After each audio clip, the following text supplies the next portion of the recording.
ఇక్కడికి కొత్తగా ఛార్జ్ తీసుకొని వచ్చిన వాడే ఆ ఎస్ఐ యంగ్ బ్లడ్. అతన్ని కూడా మనం ఏమనలేం. అతను డ్యూటీ అతను చేశాడు. ఎస్పీతో కూడా నేను ఆ విషయమే చెప్పాను. ఇక్కడ టికెట్ పెట్టి విజిటర్ని పంపించడం అనేది ఇనిషియలీ పోలీసులకి కొన్ని ఇష్యూస్ ఉన్నాయి. ఆ సమస్య తొలగిపోయింది. దాని ద్వారా వచ్చే డబ్బులతో మెయింటెనెన్స్ క్లియర్ అవుద్దని. నువ్వు ఇప్పుడు ఎక్కడున్నావు? సార్, వాళ్ళందరికీ మధ్యలో ఒక కామన్ ఫ్యాక్టర్ ఉంది. ఏంటది? ఎక్కువ బేస్ అని చెప్పి మనం వదిలేసిన కొన్ని వైటల్ లింక్స్ ఉన్నాయి ఎన్నో కేసుల్లో. వివరంగా చెప్పు. వాళ్ళందరూ మీట్ అయ్యింది, వాళ్ళందరినీ ఒకటిగా కలిపింది ఆ ఆన్లైన్ గ్రూపేగా. అందుకు దట్స్ ద కనెక్షన్. ఏంటా కనెక్షను? వాళ్ళని వెతుక్కుంటూ వచ్చిన ప్రెజెన్స్ అక్కడి నుంచే వచ్చి ఉండొచ్చు కదా.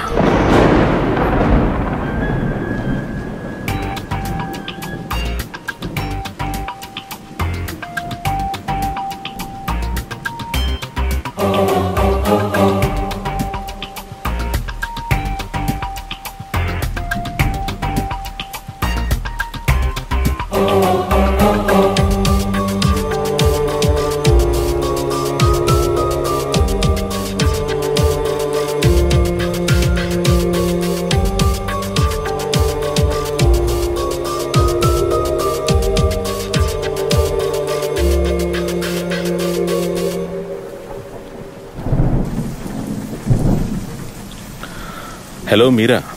జాన్, మీరెక్కడున్నారు? బిజీగా ఉన్నారా? అవును. Never mind, I need help. ఏమైంది?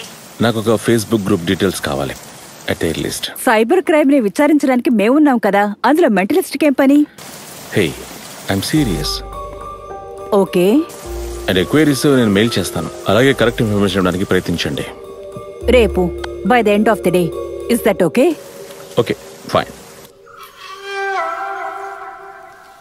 ఓకే ఓకేనా? ఆమె ఎక్కడా? లైట్ పోతుందిరా. నీరు, అనువెక్కడా? రమ్మని చెప్పు. నేను పిలిచాను, తను రావట్లేదు. గోపు పగలగొట్టాలి. నాకు దాని మొహం చూస్తేనే కాలిపోతుందిరా. 31వ తారీఖు స్క్రీనింగ్ కి హాల్ బుక్ చేస్తాను. గ్రూప్ లో వాళ్ళందరూ వస్తానన్నారు. షూటింగ్ తర్వాత music, editing, entire post production చేయాలిగా. ఆవిడ బిహేవ్ చేస్తే ఎలా? తపాస్, తప్పొప్పుల మధ్య కాదు ఇప్పుడు సమస్య. ఒక ఒప్పుకి మరొక ఒప్పుకే. ఏంటి? బాగా ఆలోచించు. ఈ గ్యాప్ లో నేను వెళ్ళి దాన్ని కరెక్ట్ చేస్తాను. లేదు తీసుకొచ్చేస్తాను.